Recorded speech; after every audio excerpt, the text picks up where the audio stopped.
So the, the conditions we create is whether we are watering these seeds or not. If we water these seeds, they will grow. If we try not to water them, they will not grow. So we are creating or not the conditions for these seeds to germinate. So for instance, if we look at the bottom part of our consciousness, all the seeds are there. If let's say you suppose you have the seed of anger and it's growing. So one way to do it, according to the law of action and reaction, would be to what?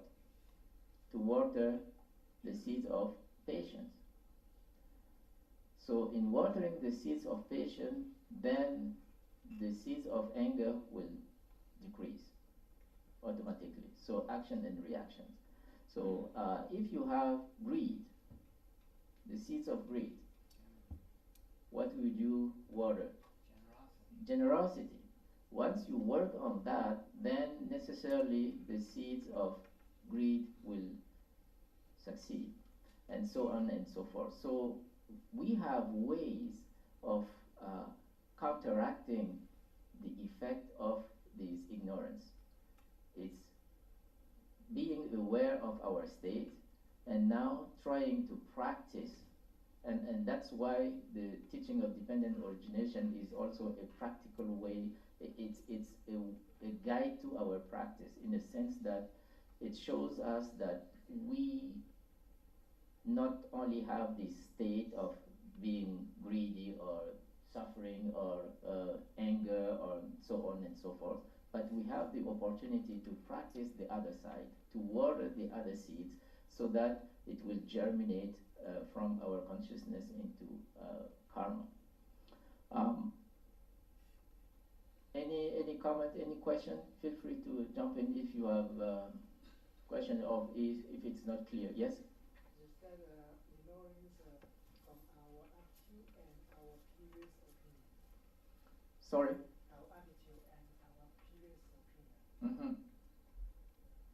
And our attitude just something why we didn't accept the new knowledge or do something.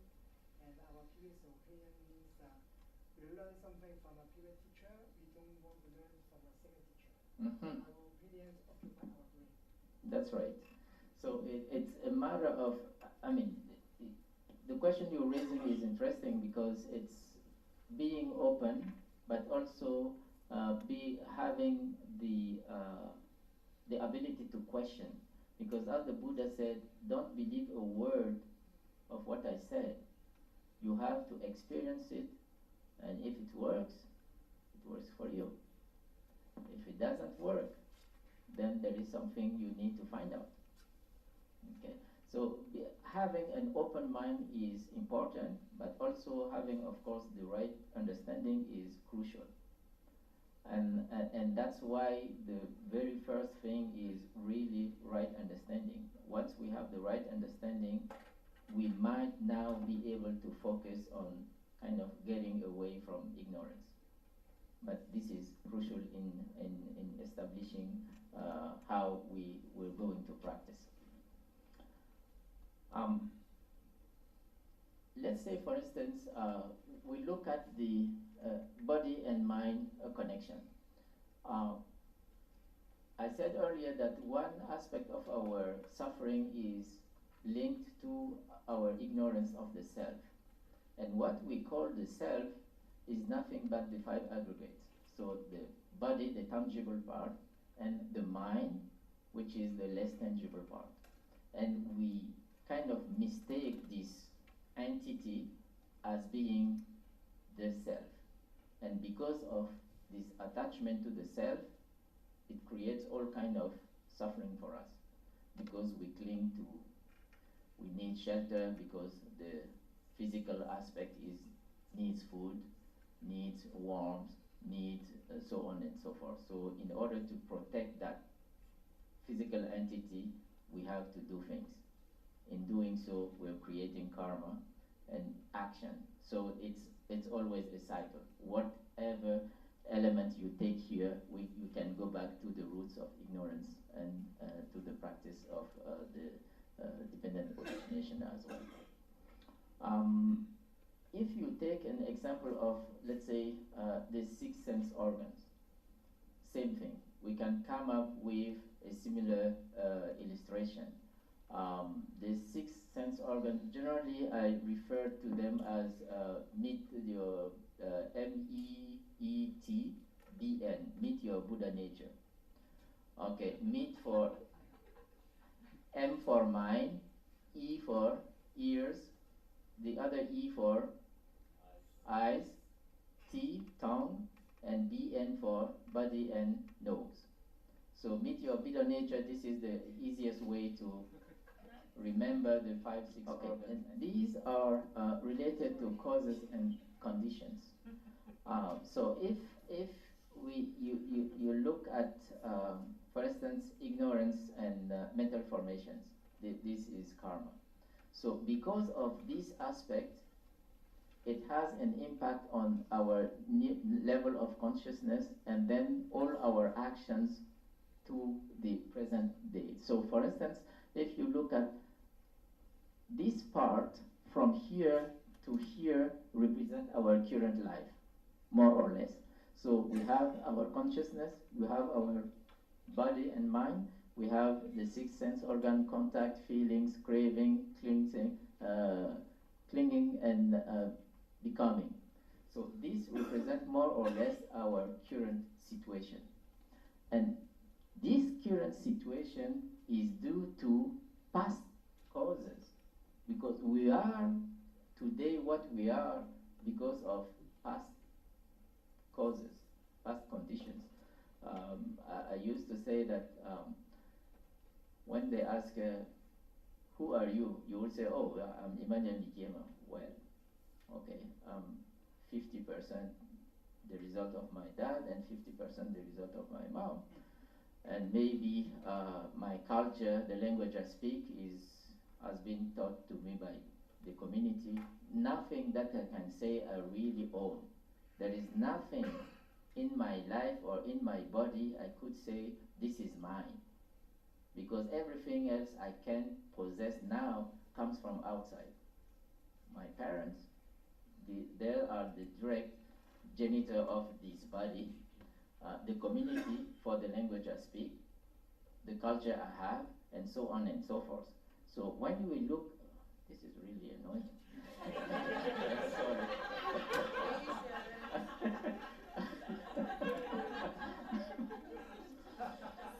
When you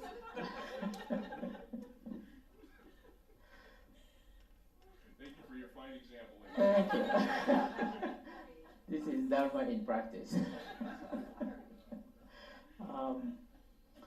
So when you look at these things, you realize how empty are our clinging. I mean, we define ourselves as I said, Emmanuel, but there is nothing in Emmanuel.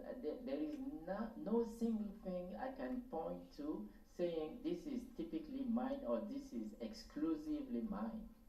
Everything comes from something else, including my opinions, including my thoughts, my beliefs, and everything. So there is no reason to cling to the self, because the self is empty. There is nothing we really owe. Everything comes from something else. And this is basically the teaching of dependent origination. So if you look at, so causes here, the effect is our current life. And if you look at the other ones, what we have currently as an effect could be a cause, and what we have a cause could become an effect, and so on. So it's really a circle of interconnection between past, present, and future. So the present being these 8 elements, the 2 from the past and the 2 from the future are effects. Is it clear? I think so, yes. Okay, great. Thank you. Any other question? Okay, one other thing I would like to discuss here, and if it's possible, it would be great to put in small group of maybe three, 4 or 5 people, and try to think. If you remember last week, I asked you to discuss, to reflect on the idea or area of your life where you think you are a link. I guess what we were trying to, like,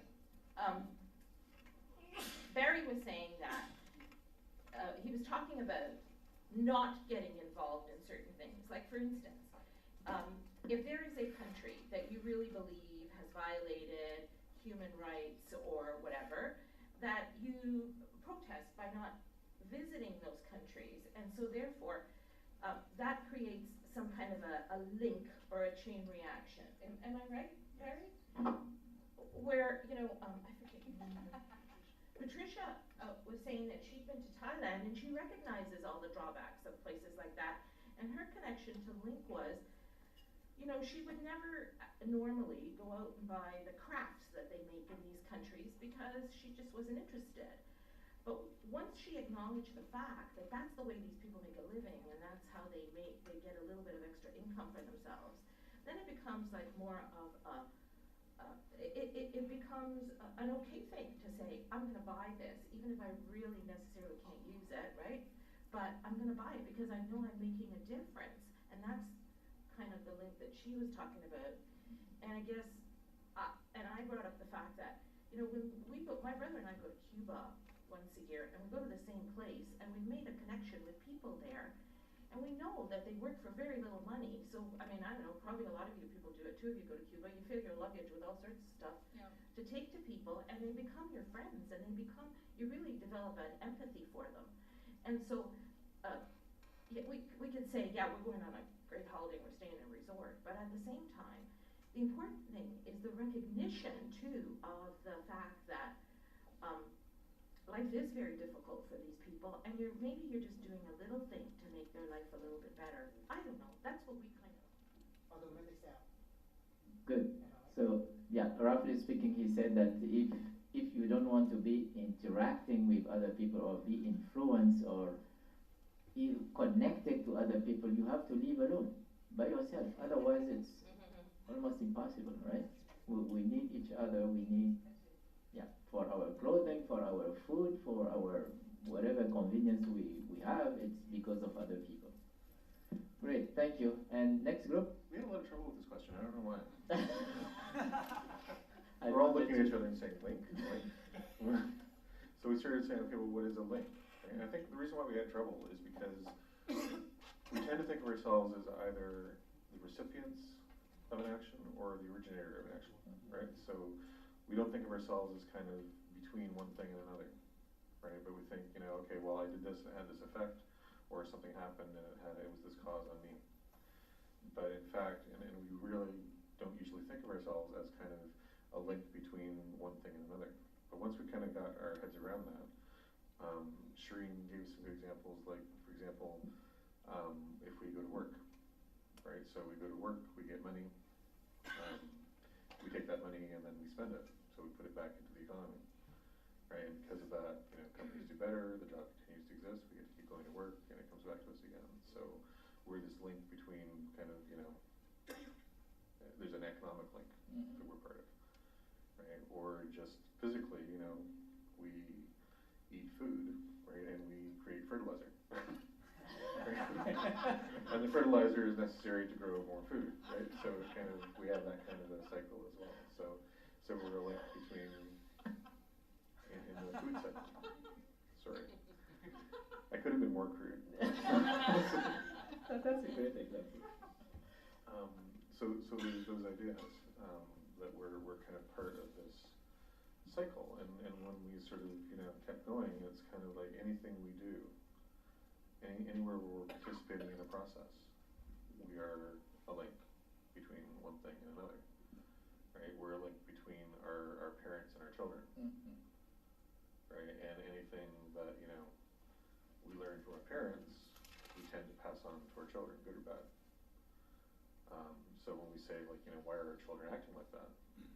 Well, it's because it was transmitted through us, right? Or teaching, right? So the Buddha taught, and it's been passed down link to link to link, and anyone that we talk to about the Dharma, we're a link from the Buddha to the Dharma.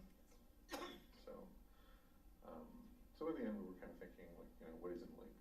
Right? Like, where are we not a link? Thank you. And I think what this gentleman said about, you know, we'd have to live on an island not to be a link. Next group. Middle table. Laurie. Is it on? It's on? Welcome back, Laurie. Thank you. So, I don't know if I captured what we're talking about, but what I wrote down was,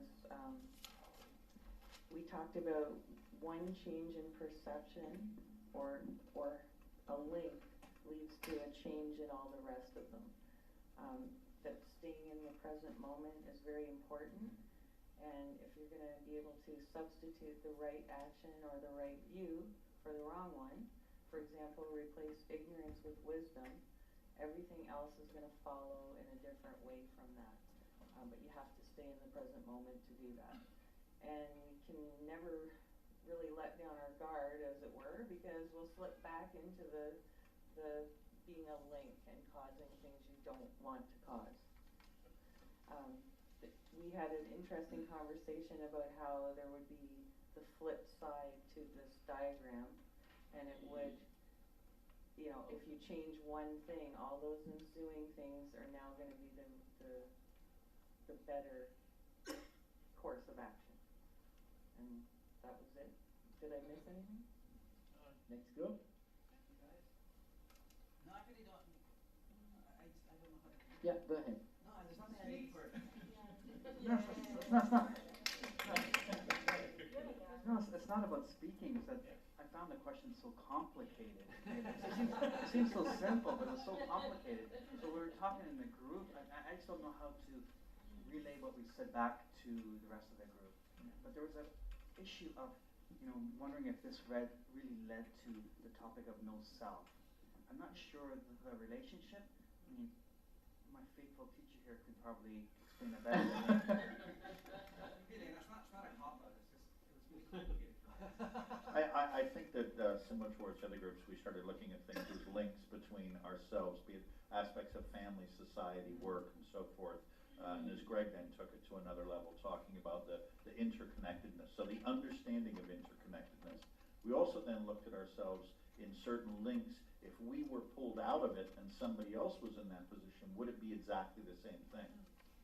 So that was where we started talking towards a no-self situation, whereas Tarek related to a situation within his job, that as things were going on, if he was pulled out and another employee in that position was doing the same thing, would exactly the same situation happen? And then we related it to the conditionality of growing a flower requiring the right sunshine, the right earth. So it really does then become, we are links, but we are all interconnected, but we also have to measure in karma and conditionality in this as well too. So I think that led to a lot of the complexity of what we were trying to pull together there. Thank you. And in fact, that was the spirit in which I asked the question, because I wanted, actually, before I summarize, I will listen to the last group, and I think Scott has some interesting stories to tell about. Because we all facilitate in here, we don't want to talk anymore, so. Well, our group, actually, with the term the Twilight Zone came up. So if you think it was complicated for you, don't worry, it was complicated for all of us. I think where I looked at it is, and it almost came to the question about, I think Emmanuel knew I looked at it like, which link am I? And that's how I actually looked at it, and I was looking at it the wrong way. But I thought it's in contact. And then what I discussed is wherever I make contact with anybody or anything, I change the conditions of where I am. And that's when we started looking at it as conditions. We're the conditions. It doesn't matter. And it can be like a blatant, I can walk into a room and someone's in that room doing something and I can change the conditions of what's happening right there. But it can be even a lot smaller than that, just the fact by being there. When Andrew was talking about the flower and requiring the sunlight, I can walk in and block the sunlight. That changes the conditions. So I think that's where I looked at it, was in contact. And then the twilight zone, we just started going off on. I just want to add that gentleman, your small island, it wouldn't exist. You know why? You know, Japan, Korea, South Korea, and Taiwan, they are all islands, and they are so clean, and they start to back a few years back, they start to complaining the pollution comes from China. You know, because the sandstorm and the sandstorm in China polluted their sky. There is sand and storm, and because of the desert and all the construction going on, you know, decades and decades in China near Beijing, you know, your little island, you're gonna soon will be covered with dust. and because of the global warming, you know, they say how after maybe 25 years, the sea level gonna go up, and then your little island is gonna be gone soon. So that's the link. There's not a way that you are not linked with anything. Yes. Well, What something comment? that came to my mind that I find really fascinating is that if we look at ourselves as oh, my voice is so loud. If we look at ourselves as the individual link, then we have to be really careful that we don't attach ego to that link. Because if we attach ego to that link, then it can cause us an awful lot of aggravation and suffering. Because then you're looking at a poor connection rather than a positive connection. You know, because I was thinking, you know, like when I left school and I ran a department, I thought, oh, this department's never going to run the way I want it to run because I was the link. I thought I was the link. But then you have to kind of let it go and say, no. I wasn't the link. This is going to work because, you know, hopefully it'll work because of what I provided for them, and then they're going to discover all this new stuff, and they're going to just go on, and they're going to live on. So I just wanted to put that out there. Yeah, good. Thank you. And actually, I would like to summarize in saying that as I said in the beginning, if you didn't understand anything, don't worry. I think it's just a reflection of what I have in my ignorance. We had the same chat for the beginners on Wednesday. That's right. If you don't understand, don't worry. So I think the teaching of the 12 links basically points to the fact that all is one and one is all.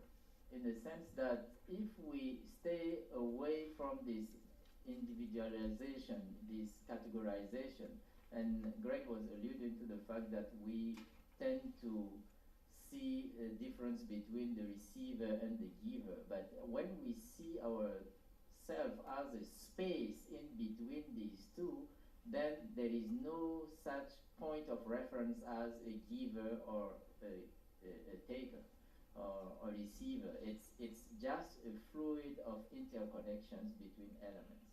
So I think the idea behind all this teaching is to connect it also to the teaching of impermanence and no self, because once again the ignorance make us think of ourselves as an entity, but we are a kind of, if you wish, it's a kind of cloud of elements in interaction.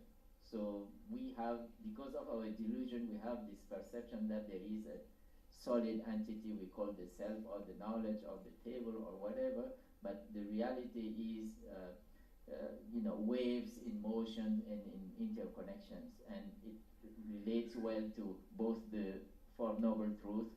It relates to no self, it relates to dependent origination, it relates to the teaching of impermanence, and as I said, I think the way I understand it is really all is one and one is all. And I was listening to the discussion in Scott's group, and he was sharing the fact that he went a couple of weeks ago to visit a prison, and they could sense just entering the cell that the energy was, whoa, something is going on here.